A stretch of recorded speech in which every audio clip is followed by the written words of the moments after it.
All right, guys, here we are with our first video for the packet. Our first lesson is lesson 3, main idea and details. So I'm going to go through this with you guys.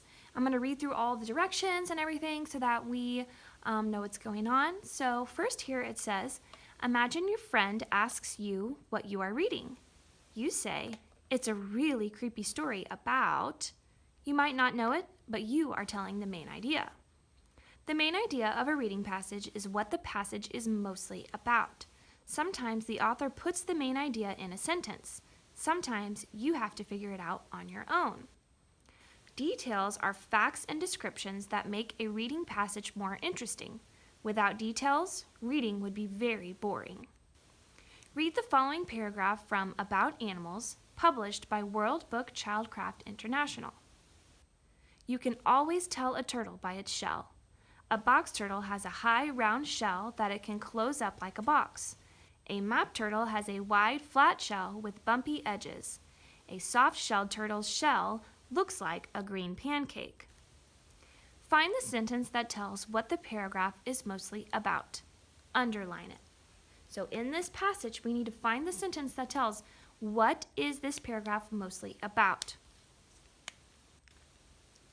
The sentence that tells what this paragraph is mostly about is the very first sentence, and I'm going to go ahead and highlight it. You can always tell a turtle by its shell. That tells us what the whole paragraph is about. And then the sentences that follow give examples of that. The first example is a box turtle. It has a high, round shell. The second one is a map turtle with a wide, flat shell. And the third one is a soft shell turtle with the green pancake shell. So the rest of these sentences are actually details. We call those supporting details. This is our main idea. You can always tell a turtle by its shell. This is called a topic sentence. It tells us what the paragraph is going to be about. Sometimes the main idea isn't given to you in one sentence. You might have to read the passage and figure out the main idea on your own. Read the following paragraph from A Cricket in Times Square by George Selden. Then write a sentence that tells the main idea. Catch the mouse! Shouted Mama. She picked up a Fortune magazine, very big and heavy, and heaved it after Tucker. It hit him on the left hind leg just as he vanished into the drain pipe.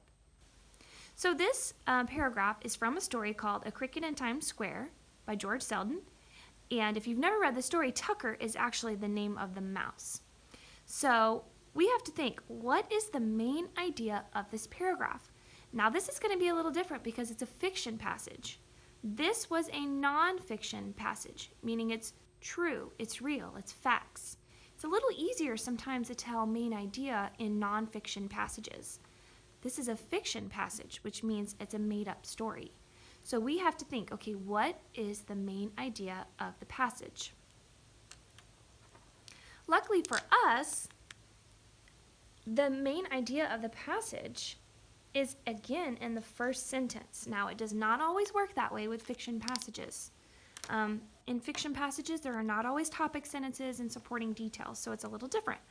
But in this instance, in this example, it tells us in the first sentence what the main idea of this passage is. The main idea is that Mama wants the mouse to be caught.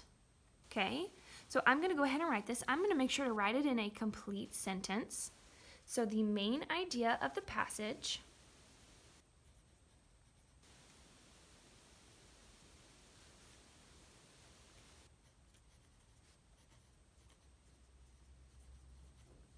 is that Mama, whoever Mama is, wants the mouse to be caught.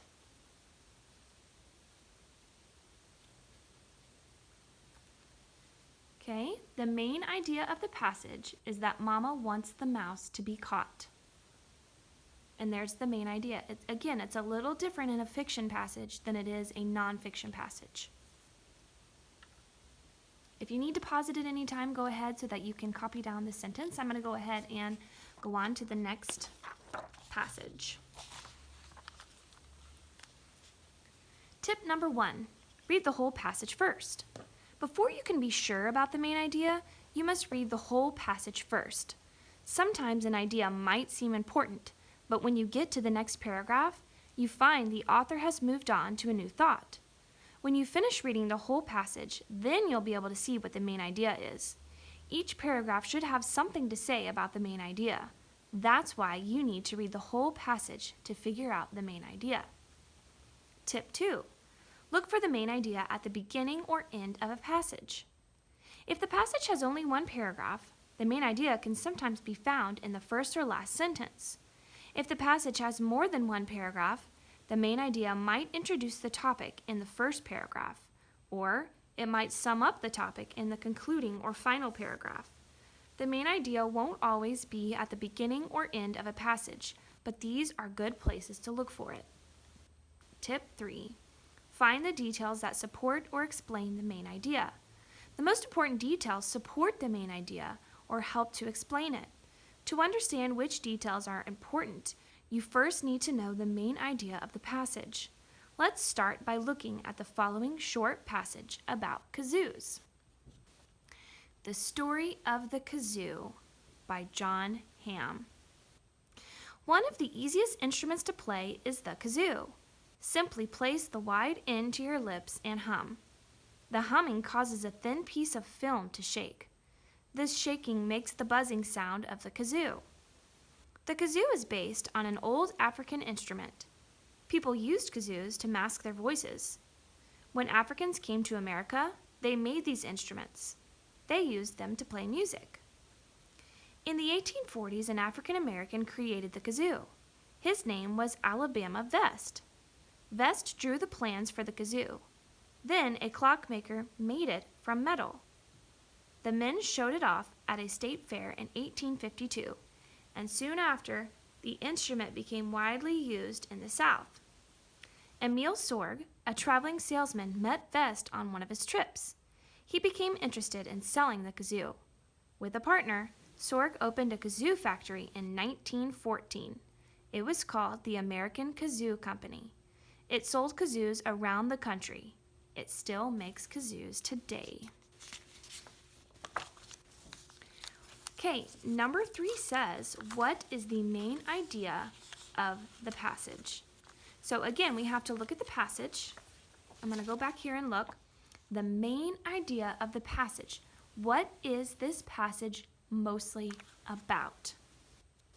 One good thing about nonfiction passages is that a lot of times the title can be a really good hint about the main idea of the passage.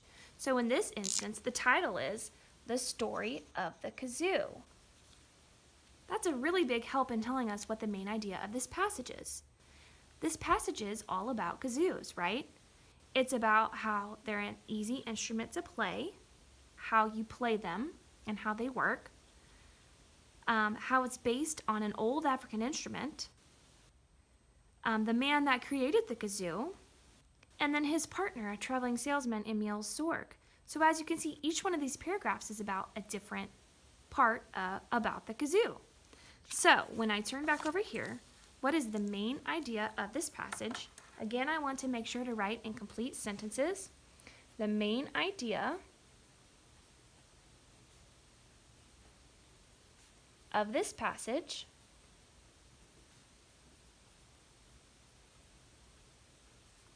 is the story of the kazoo.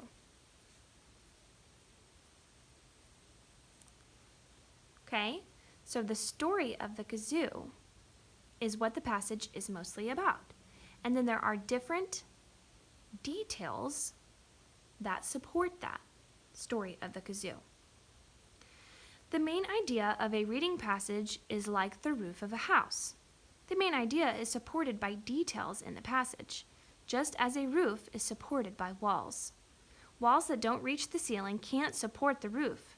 In the same way, details that have nothing to do with the main idea can't support the main idea. If the details don't support the main idea, then those details aren't important. In the graphic organizer, write 2 other important details that support the main idea of the passage. Main idea. Alabama Vest based the kazoo on an African instrument. So we have to look. It says this is the main idea they're wanting us to focus on. And we have to provide 2 more supporting details that support that Alabama Vest based the kazoo on an African instrument. So the first part, my light's turned off. I'm trying to get them turned back on. Nope. Okay. The first supporting detail says, an African instrument used to mask the voice. There we go. My light turned back on. So I'm going to go look in that paragraph that talks about Alabama Vest made the kazoo based on an African American instrument. So I'm going to look at this paragraph right here. It says the kazoo is based on an old African instrument. People used kazoos to mask their voices. That was the first detail that it said in our little house here. An African instrument is used to mask the voice. So we need to find another 2 details that talk about that. People used kazoos to mask their voices. We have that one. When Africans came to America, they made these instruments. Okay, so there's one more supporting detail. When Africans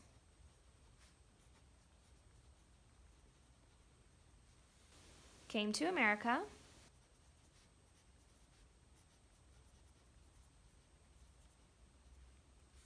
they made these instruments.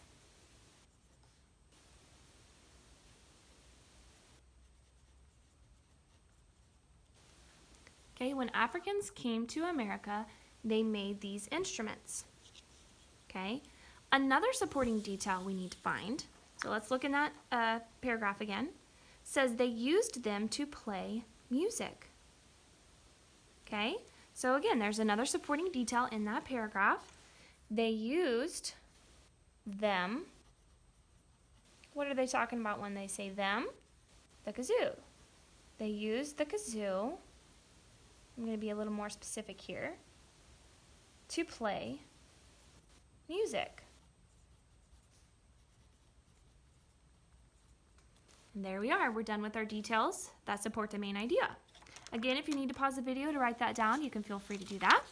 I'm going to go ahead and go on to the next passage. This is Gramps and Me. This passage might seem familiar to you guys because we actually did use this passage for one of our tests here a while back. So I'm going to read the passage and then we're going to go over the questions together. Gramps and Me by Peter S. Douglas. When I was 10, my grandfather came to live with my family.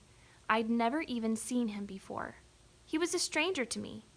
Mom said that for 25 years, he'd been the foreman on a cattle ranch in California. When Gramps showed up, I was surprised. He seemed too young to be 80. He walked easily without a cane, though he did have a walking stick. Just about all Gramps did that first week was whittle his walking stick. He sat on the back porch wearing a cowboy hat that looked too big for him.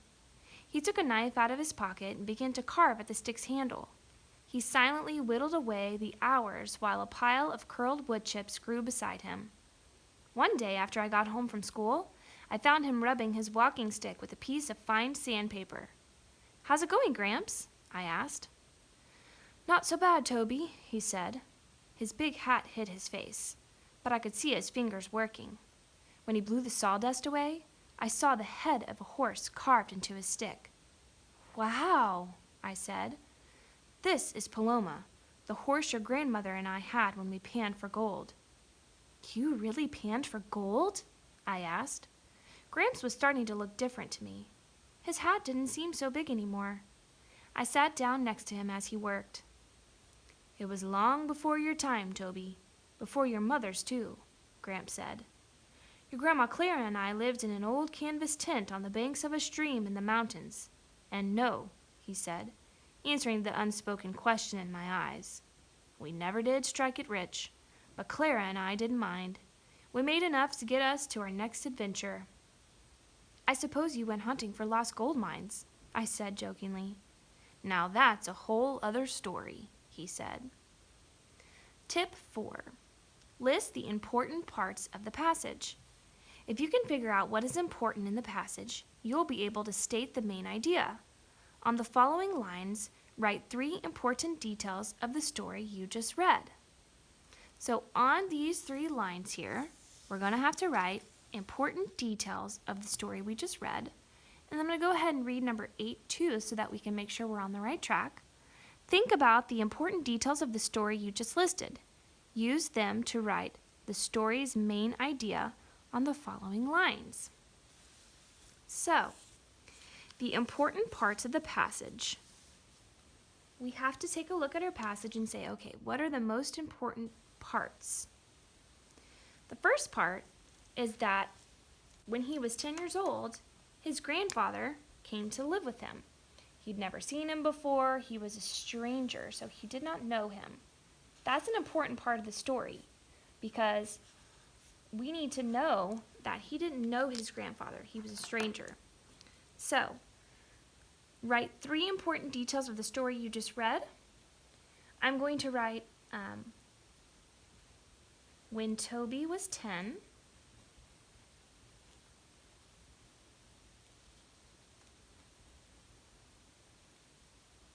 His grandfather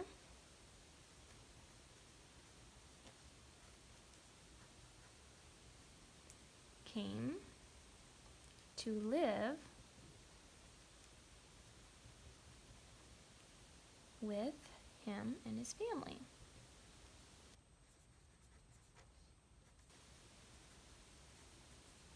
And I'm also going to add a little bit more, even though I'm out of room. He had never met him before.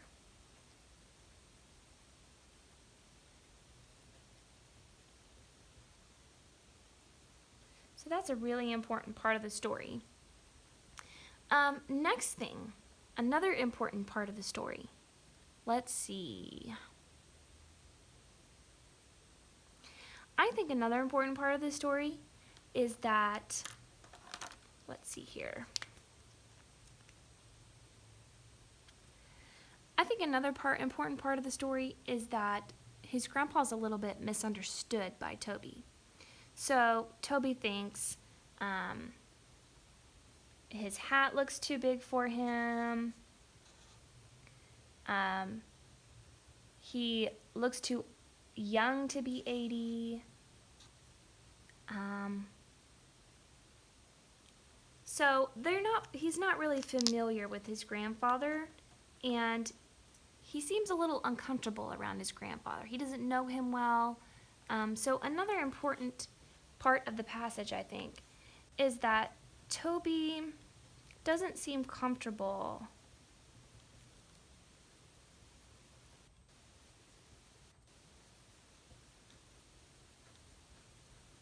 around his grandfather.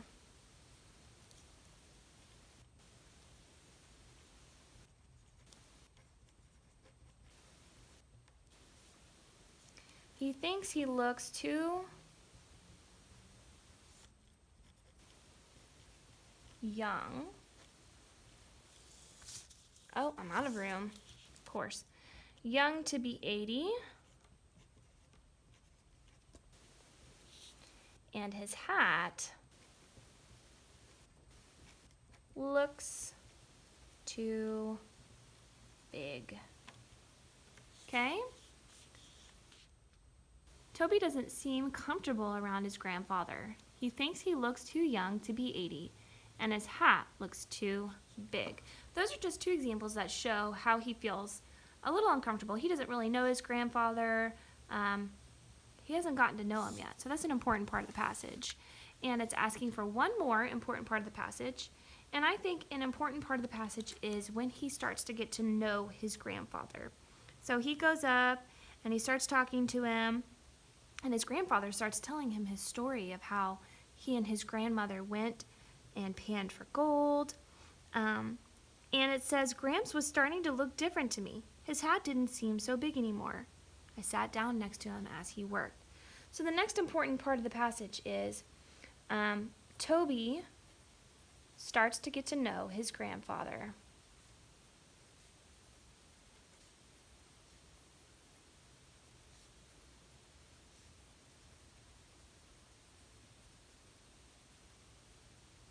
His grandfather tells him stories.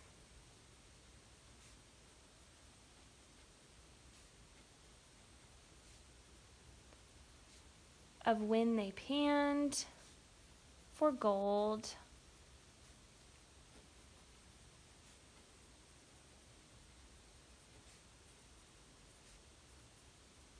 I don't know why I just capitalized the G on gold.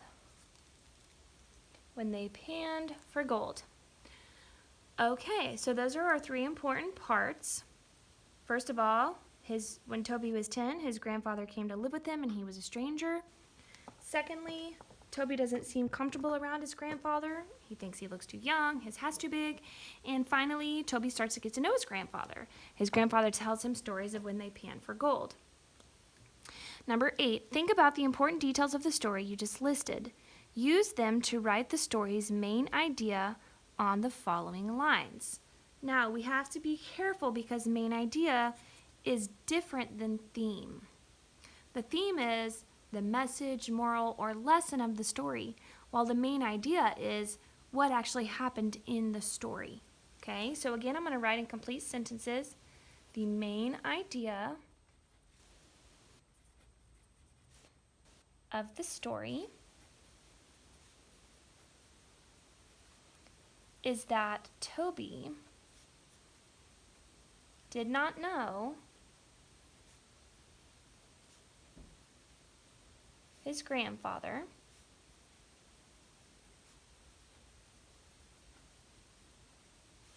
but after talking to him,